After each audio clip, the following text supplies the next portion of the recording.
What's up, and welcome back to another episode of Keeping Up with the Commanders. I'm your host, Mason Kinnahan, and tonight I'm coming to you after Washington's 34-27 loss to the Atlanta Falcons. Washington falls to 2-2 on the year after starting the season 2-1. Atlanta improves to 2-2 on the year after starting the season 1-2. This game was in Atlanta. It was a game Washington came in undermanned, and ultimately it didn't turn out well for Washington. Now, there's definitely a lot of takeaways fans can take away from this game. Coming into it, I know I didn't do a preview episode, so I just want to say that, coming into it, definitely was a little worried. I was confident in Mariota, but I was really worried about the defense and Michael Penix. I know Penix had a very brutal game against Carolina, but I really felt like he was going to bounce back with a pretty solid performance against Washington, especially since Washington's secondary is not that great, and it was really exposed today. So there's a lot to talk about and take away from this performance. So let's just jump right into the first read. First overall thoughts, the defense, man, right? It's the defense. It's more specifically the secondary, but the defense really was what let this team down. When you score 27 points with your backup quarterback, you should be able to win the game. And that didn't happen for Washington here today. And it really was a major issue.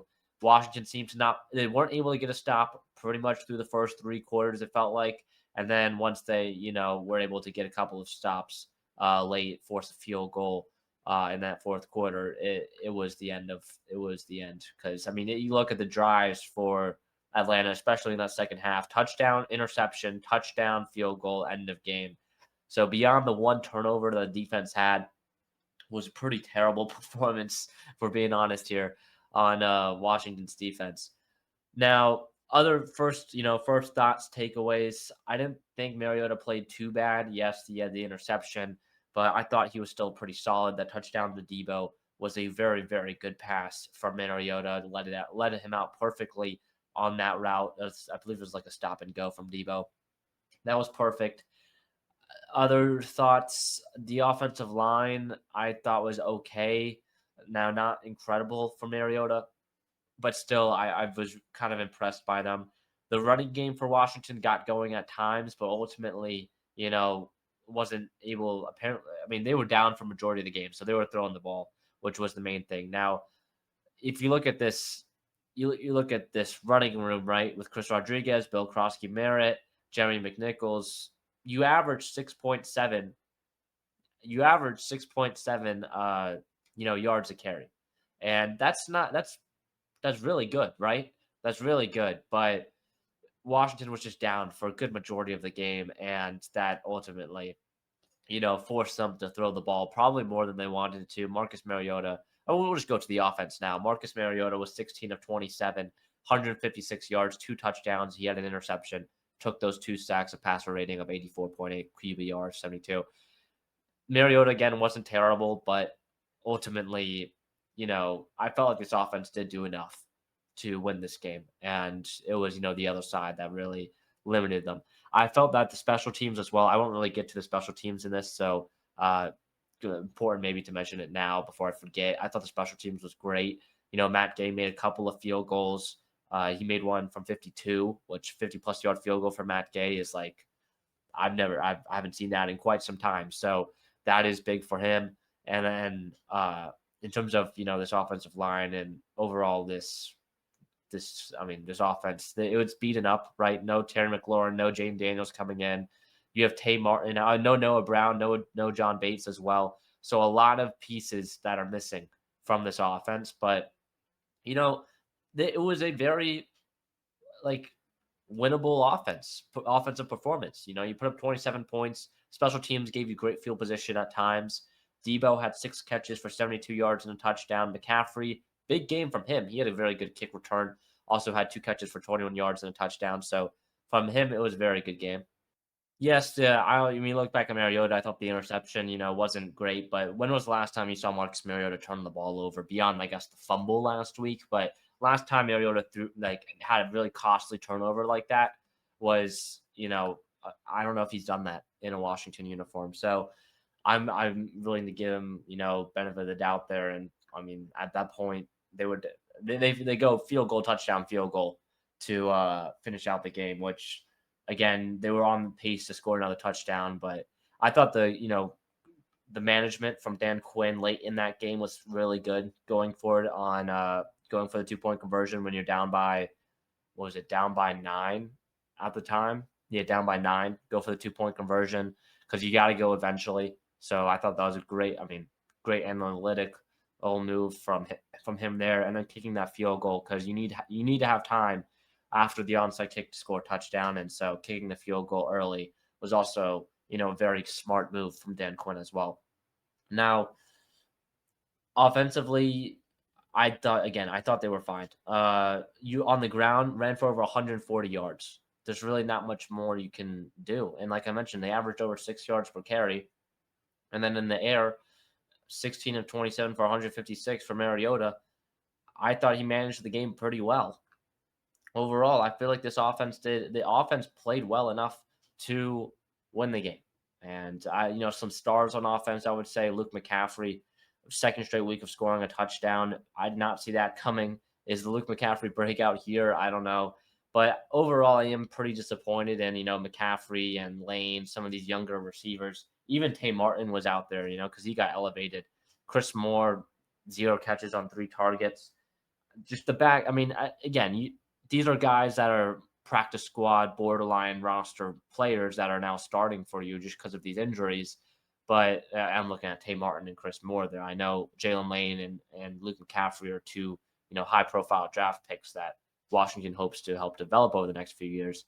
But some of the guys you have out there, are just not up for the task. And Atlanta was missing AJ Terrell in that secondary, but it really felt like the receivers just weren't really creating separation, and Mariota had to hold onto the ball for quite some time. I thought that the Falcons front 7 did a great job against this offensive line, applying pressure on Mariota on crucial downs. For Washington, third down has really been an issue this season, it felt like, and especially today. 1 for 8 on third down. They were 2 for 2 on fourth down when they went for it, but 1 for 8 on third down is not going to win you a game. And I felt on early downs when Washington was ahead of the sticks, they were playing very well. Now, that might sound obvious, but when they were able to pick up 4 or 5 yards on first down, I felt that they really got into rhythm and had a drive going.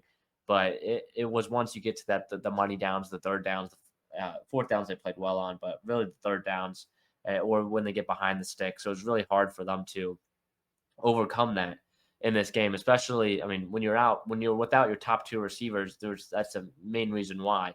When you're without your best, one of the best pass blocking tight ends in the league, that's also a big reason why, because now you don't have someone who can help chip these edge rushers or help block some of these blitzers in the passing game and allow your receivers to get downfield. So there's definitely a lot to unpack on this Washington offense, and ultimately, definitely maybe some disappointment, hoping for some of these guys to step up a little bit more. In the running game, I thought Rodriguez had a really solid game, especially that long run. I thought that long run was really good, but overall, beyond that big run, it didn't really sound like he had, one of the better games of his career, let's just say. And then Bill Krosky-Merritt, 7 carries for 47 yards. I thought he was the most efficient running back of the backs. And I'll just say it was so refreshing to see some of these running backs for Washington turn negative plays into pickups of 3 or 4 yards, because that was something that I really felt like the running back rooms in previous years have lacked, is being able to break tackles and being able to, explode and fall forward at the end of their run. It just felt really refreshing seeing some of these younger running backs out there for Washington, because I felt like Robinson had a lot of tread on his tires and he had a lot of injuries as well, so he wasn't able to move as swiftly as a guy like Bill Krosky-Merritt, who did not play really at all. He only played in 1 game last season for Arizona, and is able, he may be older, but he doesn't have as much tread on his tires as a Robinson does, or an Antonio Gibson towards that back end. And maybe Bill Krosky-Merritt, turns into one of those guys in a couple of years, but it's right now it's just refreshing to see what he's able to do and creating something out of nothing. It's really the main thing there. All right, let's move on to the defensive side of the ball now, because this is where things really get interesting. This is where things really get interesting. Um, Defensively, there is a lot to look at, a lot to improve on. There is a, I mean, there's a lot to. Okay, we'll start with the front four. All right, we'll start with the front four. Only one sack on Michael Penix. It really felt like Penix had a lot of time in the pocket to throw the ball. Which the one thing with Penix is under pressure, he really struggles. But if you give him a clean pocket, he will deliver, and he will. I mean, he threw for over 300 yards today. So if you give him a clean pocket, he's going to deliver. And yeah, the one interception was bad. Washington was able to take advantage of that. But beyond the one bad pick to Sanders still, I thought Penix played really well. And then a big part of that was because of, the lack of pressure Washington was getting in the backfield. Now, I felt like, in the running game also struggled in terms of this front four. I mean, Bijan had 17 carries for 75 yards. I mean, towards the end, they were really throwing the ball. I mean, Bijan had 4 catches for 106 yards. London had 8 catches for 110 yards. So it's really just, I mean, it's really just everything. I mean, I'm talking about this front four in terms of the pass rush, but in the run game, they really lacked effort. It felt like as well. The tackling was atrocious from all 11 of these guys. It felt like for this Washington defense. Nikki Javala, reporter for now The Athletic for Washington, cited that. Let me find it. Cited that PFF's early accounting of the game has the Commanders' defense at 12 missed tackles for the day. That is embarrassing because you look at, I mean, the Bijan Robinson big play. You had the Kyle Pitts, a couple of touchdowns for him, I believe, in this one. I mean, he had a touchdown. I felt like a couple of catches of his, and Robinson just on the ground. There's just so many missed tackles. Now, I was kind of on and off with the Ryder Cup throughout the afternoon, but every time I was really like paying attention, it was just so many missed tackles from this defense, and it's just unacceptable. It really just is unacceptable. Now, other things to note, we'll move a layer up to the linebackers. Bobby Wagner in coverage, I've been saying it all season, is not what it used to be, and it hasn't been good for some time now, and it really, really has been exploited by opposing offenses so far this season. Last season, Washington was able to hide it for a good part of it in terms of the coverage, lack of coverage skills that Wagner has at his age.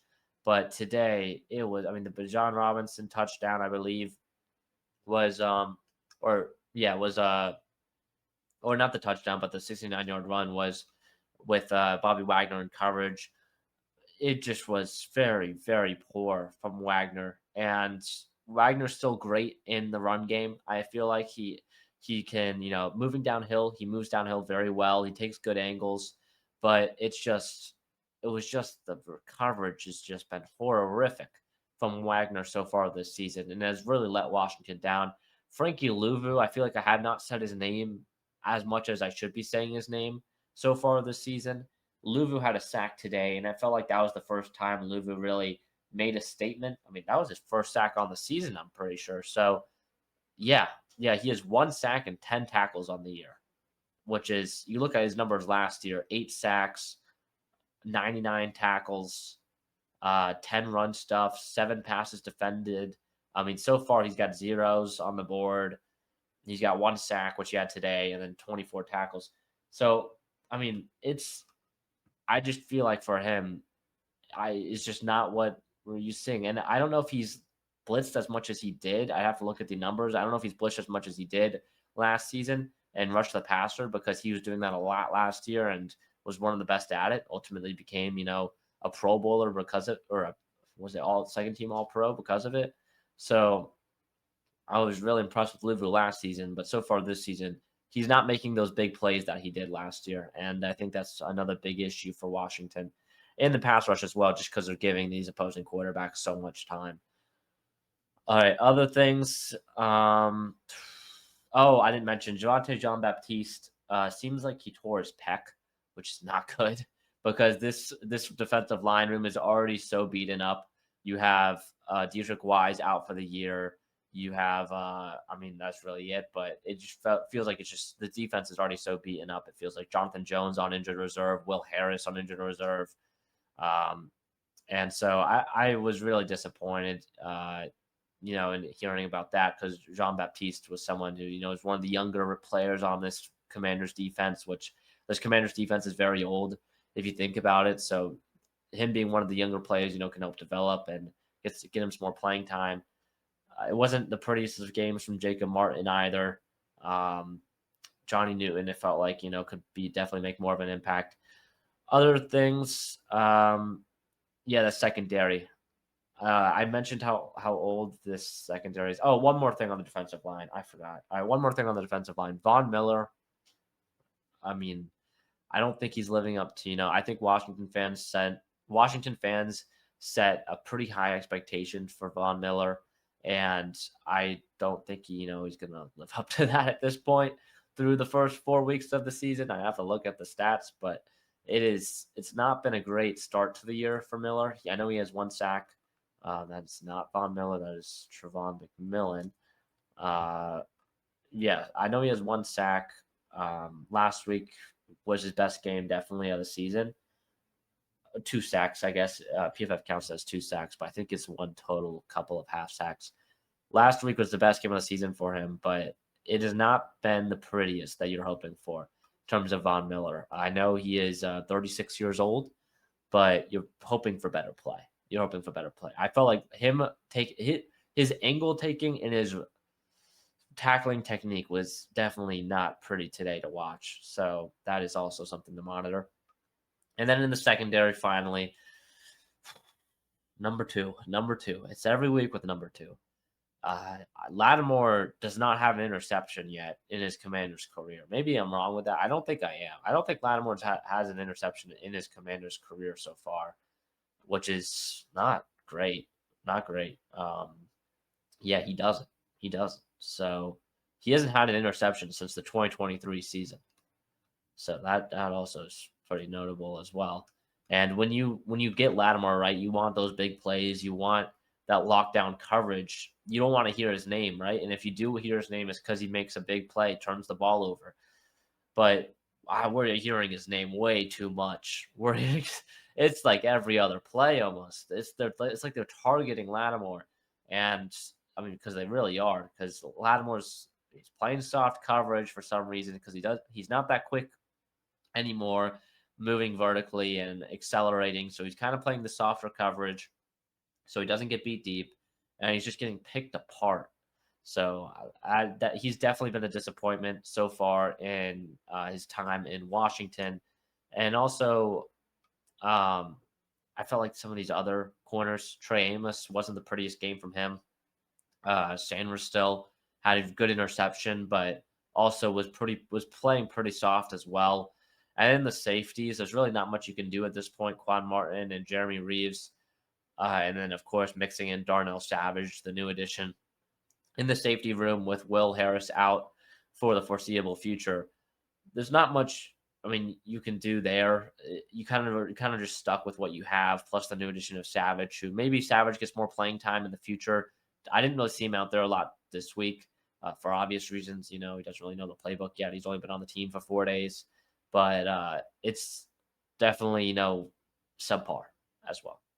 Pretty much every position is subpar on this defensive side so far. So not exactly what you want to see or what you want to hear from what you want to see from a team that's head coach, is defensive minded, from a defensive coordinator that is, coming over from Dallas as leading one of the best defenses that we've seen in quite some time in 2023 with Dallas's defense. So I know there's people calling for Joe Witt to lose play calling duties and Dan Quinn to take over. I think it's a little too early to say that, to switch over play calling duties. I think you need to see a little bit more. If we get halfway through the season and things are still the same, which I wouldn't be surprised because the injury plague, and also just the lack of talent out there on this defense. maybe we see play calling duty switched over to Quinn, but I don't know. I don't know. And if this defense, continues this performance through the rest of the season, I don't think Joe Witt is back as a defensive coordinator for year 3, just because it's 2 straight years where the defense has been very subpar, even though they've added talent like Lattimore, like I don't know, Javon Kinlaw, and you can maybe, I guess, put Von Miller in there if you really want to, but you have talent like that, and it's been very lackluster for 2 years so far. So definitely something to note as well. All right, well, that'll pretty much wrap up this week's episode. Washington once more now 2-2, heading into their matchup with the LA Chargers next week. I'll have to look back at the film. If you want to see more of my thoughts, you can follow me on Twitter at Mason_Kinnahan. Side note, rough day for the U.S. almost coming back against Europe in the Ryder Cup. I was tuned into that. If you're big into golf, I have a pretty big announcement coming in the next couple of months related to golf. So definitely keep an eye out for that, because we're gonna be doing some things in the spring that I'm excited for once the tour starts back up. But it's going to be so stay tuned for that. I guess a little soft launch for that. But Washington, meanwhile, losing to Atlanta 34-27. It just felt like, really from the start, that it really felt like a loss, and it's kind of the same issues that Washington has had so far this season. It's not like anything has changed or there's different issues arising, but it's the same stuff. And Washington's going to continue losing if their defense plays like this. If their pass rush can't get pressure on the quarterback, those secondary pieces are going to be in trouble. And that secondary, which was, optimistic Washington fans thought it was going to be, one of the better ones in the league. And I know Joe Witt and Dan Quinn thought it was going to be one of the better ones in the league just because of the amount of talent and capital they've spent in that secondary. Well, it's definitely probably the number one weakness Washington has currently. So there's that as well. But that'll wrap up this week's episode of Keeping Up with the Commanders. Next episode will be out on Monday. Preview episodes will probably not be out for quite some time. I'm probably just going to do recap episodes for a little bit at least until, my workload calms down a little bit and I have some more time on Thursday and Friday to record those. So next episode will be out next Monday, recapping the game against the LA Chargers. That'll be a fun one to watch. If you want to see my score prediction and a preview, like a quick preview, it'll be out on my Twitter Thursday or Friday, stuff like that. So that'll be it for this week's episode of Keeping Up with the Commanders. See you guys next one. Peace.